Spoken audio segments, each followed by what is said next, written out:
This is about learning to let go. So you set broad parameters, and students know that they are charged with this product at the end. You give them the best things to do, what you suggest that they do, but then you allow them to explore. This is not the time to micromanage. This is not the time to assert yourself.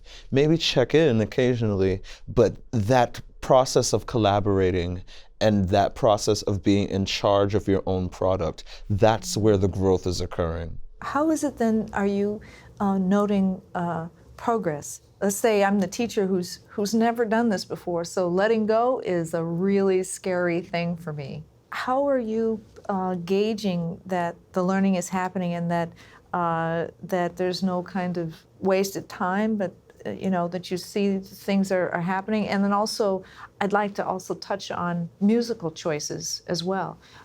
Suggestions to get your young students responsible to the choices that they make.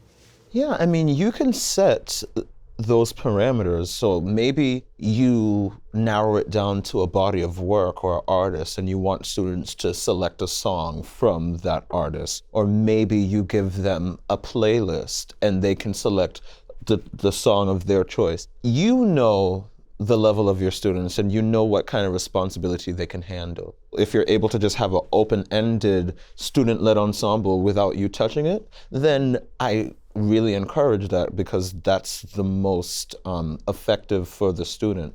Now, if the student-led ensemble needs a little bit more support, then maybe you're coming in every 10 minutes or so to redirect, to reassess. So the level of your involvement is contingent upon the group of students that you have. Now, in terms of watching progress, say you have multiple ensembles, there's various ways, and I know we've talked about this notion of using social media as a means to assessing students. How would you see something like that maybe fitting in, or using technology to help watch the process and the progress happen with students? Yeah, you can have students upload Google videos and maybe to a drive. Maybe there's a shared drive that students have access to, or a Dropbox, or there's so many different platforms that you can use to house the information, and then you can monitor that.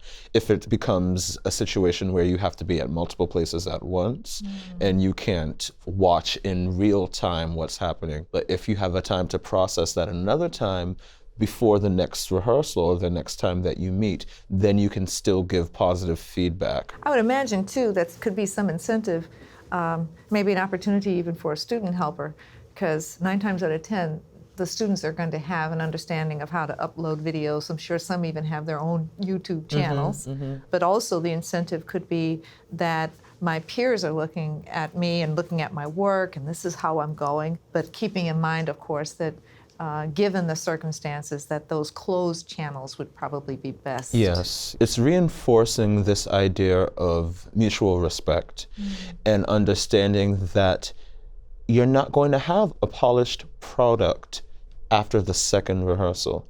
So it's teaching empathy, it's teaching understanding. Teacher-led, we have a sense for, I know how long this process is going to take. In the informal setting, we may not know. How do we encourage the timeliness of it? What's been your experience in terms of saying, okay, we have a deadline, or how far do you allow the student to say, this is what, we've got this, we're going to do this, that, and the other?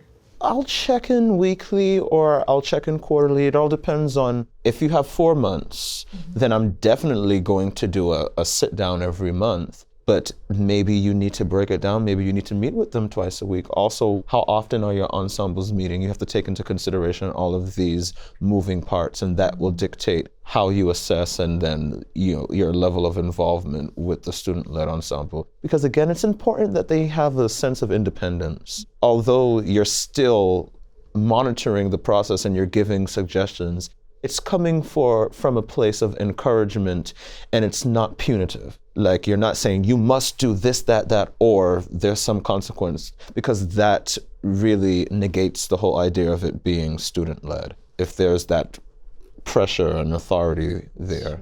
As we are getting more confident and allowing our students to do informal learning, how can the teacher be confident that this is what's happening to make sure that the kind of engagement is such that whatever the objectives have been set forth are really being met? Once everyone is safe, you have to allow them to explore and allow them to make mistakes too, because they will interrogate themselves and say, okay guys, it's been 3 weeks, but we sound the same. We haven't done anything to push forward the sound. What can we do differently? And then that encourages the student to come back to you and say, all right, we're stuck. What can we do? How can we, but it came from them, so they're taking accountability over their music. It also sounds like another point that you made too, in terms of some of the guiding principles, and also to even the functionality of the teacher-led ensemble, and that is the onus on us to know as much as we can, that the teachers are actively, in a way, being a student and studying the music. If a student is coming with, in particular, some other kinds of traditions that are beyond maybe the knowledge of the teacher, but you may have some students that are coming from cultures that are outside of their culture, and you may have a parent that wants to contribute in terms of drumming and what have you.